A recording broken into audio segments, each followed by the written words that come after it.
नमस्कार। पछिल्लो 24 घण्टाका मुख्य 10 खबर लिएर आज पनि उपस्थित भएका छौं। तपाई हाम्रो च्यानलमा नयाँ हुनुहुन्छ भने हाम्रो च्यानललाई सब्स्क्राइब गर्न र यस्तै जानकारीमूलक सूचना तथा समाचारहरू छिटोभन्दा छिटो प्राप्त गर्नका लागि बेल आइकन पनि दबाइदिनुहोला।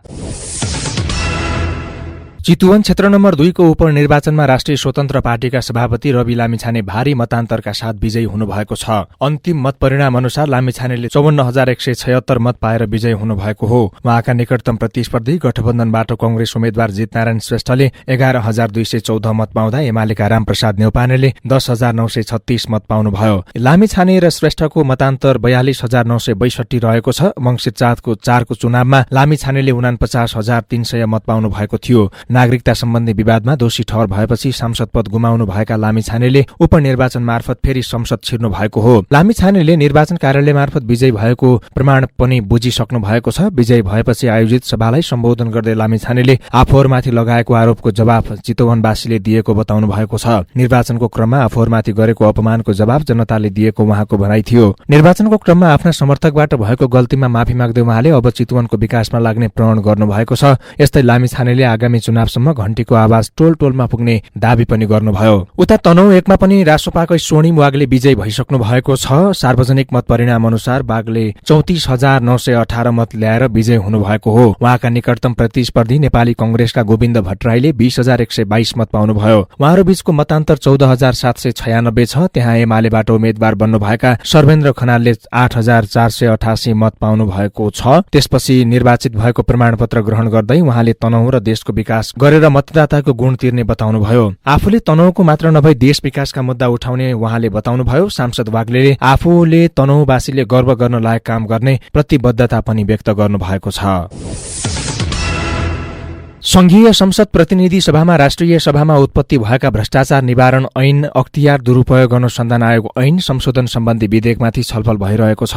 प्रतिनिधि सभाको बुधबारको बैठकमा अख्तियार दुरूपयोग अनुसन्धान आयोग ऐन संशोधन विधेयकमाथि सामान्य छलफल भएर सांसदहरूलाई संशोधन प्रस्ताव हाल्नका लागि 72 घण्टाको समय दिएको छ। त्यसैसँग सम्बन्धित भ्रष्टाचार निवारण ऐन विधेयकमाथि प्रतिनिधि सभामा छलफल भएको छ। मंगलबार भएको छलफलमा सांसदहरूले भ्रष्टाचारमा 5 वर्ष हदम्यादको व्यवस्था राखेर जारी भएका विधेयक प्रति असहमति जनाउँदै संशोधनको माग गरेका छन्। विधेयकका केही बुदाहरूमा संशोधन नभए ठूला भ्रष्टाचारका मुद्दा र पहुँचवाला व्यक्तिले उन्मुक्ति पाउने गरी विधेयक आएको देखिएको छ। अख्तियार दुरूपयोग अनुसन्धान आयोग विधेयकको दफा 29 मा मुद्दा चलाउने अवधि भनेर उल्लेख गरिएको छ, जसमा भ्रष्टाचार जन्य कसूरमा त्यस्तो कार्य गरेको थाहा पाएको मितिले 5 वर्षभित्र मुद्दा चलाउनु पर्ने व्यवस्था गरिएको छ।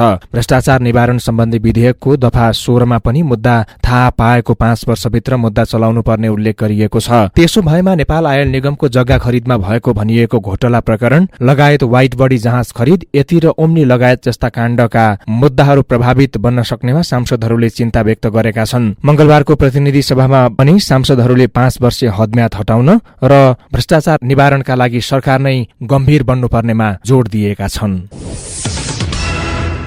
राष्ट्रिय स्वतन्त्र पार्टी रासोपाका सांसद डाक्टर ढाकाकुमार श्रेष्ठको पद रिक्त भएको छ। सभामुख देवराज घिमिरेले मंगलबारको प्रतिनिधि सभाको बैठक मार्फत सांसद श्रेष्ठको पद रिक्त हुने जानकारी गराउनु भएको हो। श्रेष्ठ समानुपातिक तर्फबाट सांसद बन्नु भएको थियो। मेडिकल व्यवसायी दुर्गा प्रसाईसँग मन्त्री बन्न पार्टीलाई दिनुपर्ने भन्दै 2 करोड़ रुपैयाँ मागेको अडियो सार्वजनिक भएपछि रासोपाले श्रेष्ठलाई कारबाही गरी सांसद पदबाट हटाउने निर्णय गरेको थियो। रासोपाले श्रेष्ठको स्थानमा बिन्दवासिनी कंसाकारलाई सांसद बनाउने निर्णय पनि गरिसकेको छ। गण्डकी प्रदेशका प्रमुख पृथ्वीमान गुरुङले सरकार गठनका लागि आह्वान गर्नुभएको छ। मुख्यमन्त्री खगराज अधिकारीले वैशाख 9 गते सदनबाट विश्वासको मत पाउन नसकेपछि प्रदेश प्रमुख गुरुङले नयाँ सरकार गठनका लागि मंगलबारदेखि 3 दिन अर्थात वैशाख 14 गते दिउँसो 4 बजेसम्मको समय दिनुभएको छ। उहाँले नेपालको संविधानको धारा 168 को 2 अनुसार सरकार गठनका लागि आह्वान गर्नुभएको हो। अधिकारी सरकार पनि यही धारा अनुसार गठन भएको थियो। प्रदेशसभामा कुनै पनि दलको प्रष्ट बहुमत नभएको अवस्थामा प्रदेशसभामा प्रतिनिधित्व गर्ने 2 वा 2 भन्दा बढी दलको समर्थन प्राप्त गर्न सक्ने प्रदेशसभाको सदस्यलाई प्रमुखले मुख्यमन्त्रीमा नियुक्त गर्न सक्ने संवैधानिक व्यवस्था छ। भौतिक पूर्वाधार तथा यातायात मन्त्रालयले सवारी चालक अनुमति पत्र लाइसेन्सको नवीकरण अवधि 10 वर्ष बनाउने तयारी गरेको छ।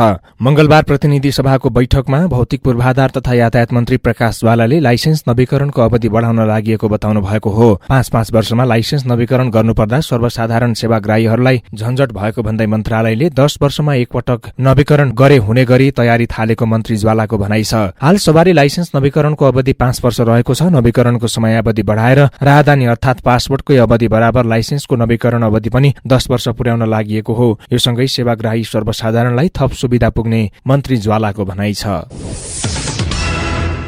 काठमाडौँ रक्सौल अन्तर्देशीय रेलमार्गको फाइनल लोकेशन सर्वे प्रतिवेदन तयार भएको छ। यो सँगै प्रधानमन्त्री पुष्पकमल दाहाल प्रचण्डको आसन्न भारत भ्रमणमा काठमाडौँ जोड्ने गरी नयाँ रेल लाइन निर्माणको विषयले प्रवेश पाउने भएको हो। भौतिक पूर्वाधार तथा यातायात मन्त्रालय स्रोतका अनुसार अब प्रधानमन्त्रीको भारत भ्रमणमा रूट, लागत र इन्जिनियरिङ सहितको अध्ययन प्रतिवेदनका आधारमा रेलमार्गको निर्माण प्रगति अघि बढाउन नेपालले प्रस्ताव गर्नेछ। परियोजनालाई अघि बढाउन लगानी, मोडालिटी र प्रविधिको विषयमा ठोस सहमति गर्न प्रयास हुने बताइएको छ। भारत भ्रमणका समयमा नै रेलमार्गको निर्माण अघि बढाउन भारतसँग आग्रह हुने र भारत तयार भए उच्च स्तरमै समझदारी समेत हुन सक्ने अनुमान गरिएको छ। भारत सरकारले काठमाडौँसम्म रेलमार्ग निर्माणको विषयलाई उच्चतम महत्व दिएको र भौगोलिक हिसाबले केही जटिलता भए पनि रेलमार्ग निर्माण सम्भाव्य देखिएकाले निर्माण प्रक्रिया शुरू गर्ने बारे कुनै न कुनै समझदारी गर्न जोड दिइएको छ। नेपाली कंग्रेस संसदीय दलको बैठकमा सांसदहरूले आउँदो वर्षको बजेटमा शिक्षा, स्वास्थ्य, रोजगारी, पिछडिएका वर्ग, समुदाय र स्थान केन्द्रित कार्यक्रम ल्याउन सुझाव दिएका छन्। नयाँ बानेश्वर स्थित संघीय संसद भवनमा बसेको दलको बैठकमा सांसदहरूले अर्थमन्त्री डाक्टर प्रकाश शरण महतलाई जनतामुखी बजेट ल्याउन आग्रह गरेका हुन्। बैठक अघि संचारकर्मीसँग कुराकानी गर्दै प्रमुख सचेतक रमेश लेखकले बैठक बजेट निर्माण प्रक्रियामा नै केन्द्रित रहेको बताउनुभयो। उहाँले सानो पुँजीबाट कसरी जनतामुखी कार्यक्रम र योजना ल्याउन सकिन्छ भन्ने विषयमा पनि छलफल भएको बताउनुभयो। प्रमुख सचेतक लेखकले बजेटका सिद्धान्त र प्राथमिकता र आधारका बारेमा सांसदले आफ्नो राय दिएको बताउँदै महिला, आदिवासी जनजाति, दलित, पिछडिएको क्षेत्र, पिछडिएको वर्ग, युवा लगायत क्षेत्रमा बजेट केन्द्रित हुनुपर्ने सुझाव सांसदहरूले दिएको बताउनुभयो। बैठकमा अर्थमन्त्री डाक्टर प्रकाश शरण महतले जनतामुखी बजेट ल्याइने बताउनुभयो। उहाँले रोजगारी, शिक्षा, स्वास्थ्य, पूर्वाधार उत्पादन वृद्धि र बजार विस्तारमा सहज हुने गरी बजेट निर्माण गर्ने प्रतिबद्धता पनि व्यक्त गर्नुभएको छ। प्रधानमन्त्री पुष्पकमल दाहाल प्रचण्डले नवप्रवर्तनको क्षेत्रलाई उच्च प्राथमिकता दिएर सरकारले काम गर्ने प्रतिबद्धता व्यक्त गर्नुभएको छ। राष्ट्रिय आविष्कार केन्द्रका अध्यक्ष डाक्टर महावीर पुनको टोलीलाई बालुवाटार बोलाएर प्रधानमन्त्रीले विज्ञान र प्रविधिलाई उच्च प्राथमिकता दिएर मात्र विकास र समृद्धिलाई गुणात्मकता दिन सम्भव रहेकाले नवप्रवर्तनको क्षेत्रलाई सरकारले उच्च प्राथमिकता दिने बताउनु भएको हो। भेटमा अध्यक्ष पुनले यात्री लगायत नेपालमै उत्पादित सवारी साधनलाई सञ्चालन अनुमति प्रदान गर्न र नवप्रवर्तनको क्षेत्रमा लगानी वृद्धि गर्न प्रधानमन्त्रीको ध्यानाकर्षण गराउनु भएको थियो। प्रधानमन्त्री प्रचण्डले विज्ञान प्रविधिको विकास बिना देशको विकास सम्भव नहुनेमा आफू स्पष्ट रहेको भन्दै नेपालमा उत्पादित सवारी साधनलाई दर्ता गर्ने र राष्ट्रिय उत्पादनलाई प्रवर्धन गर्ने कानूनको मस्यौदा तयार पार्ने प्रक्रिया अघि बढिसकेको बताउनु भएको छ। नेपाल नागरिक उड्डयन प्राधिकरणले काठमाडौँबाट दुबईका लागि उडेको फ्लाइ दुबईको जहाजमा चरा ठोकिएको विषय पुष्टि हुन नसकेको जनाएको छ। विमानस्थलमा तत्काल भौतिक रूपमा कर्मचारीबाट गरिएको निरीक्षणबाट यसको पुष्टि हुन नसकेको प्राधिकरणले जनाएको छ। यसअघि फ्लाइ दुबईले जहाजमा सम्भावित रूपमा चरा ठोकिएको हुन सक्ने भन्दै ट्वीट गरेको थियो। प्राधिकरणले यसको पुष्टि हुन नसकेको जनाएको छ। यस्तै प्राधिकरणले जहाजमा चरा ठोकिएको भन्ने भ्रमपूर्ण समाचार दिएको भन्दै 2 अधिकारीले विमानस्थल प्रवेशमा रोक लगाएको छ। प्राधिकरणले कुनै प्रमाण र अध्ययन बिना फ्लाइटमा चरा ठोकिएको र समस्या आएको गलत सूचना सम्प्रेषण गरी भ्रम छरेको भन्दै नेपाल स्थित फ्लाइ दुबईका प्रमुख र स्टेशन म्यानेजरको पास रोक्का गरेको हो।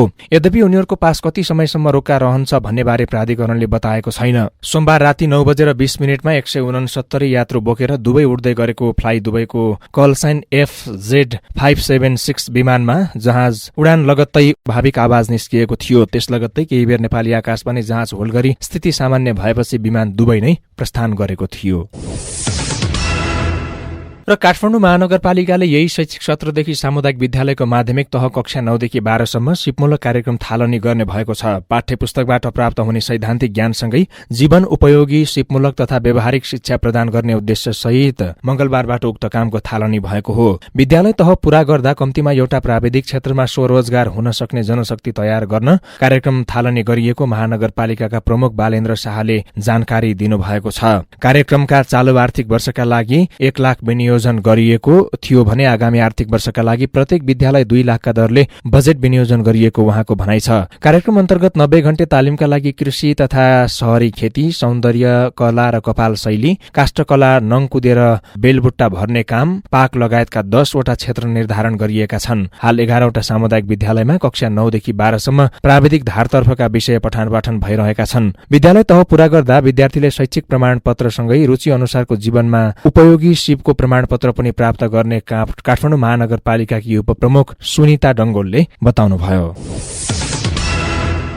आजका लागि मुख्य 10 खबर यति नै। तपाईलाई हाम्रो भिडियो र समाचार कस्तो लाग्यो कृपया प्रतिक्रिया दिन नभुल्नुहोला अनि यस्तै जानकारीमूलक समाचारका लागि हाम्रो च्यानललाई सब्स्क्राइब गरी बेल आइकन थिच्न पनि नभुल्नुहोला। नमस्ते।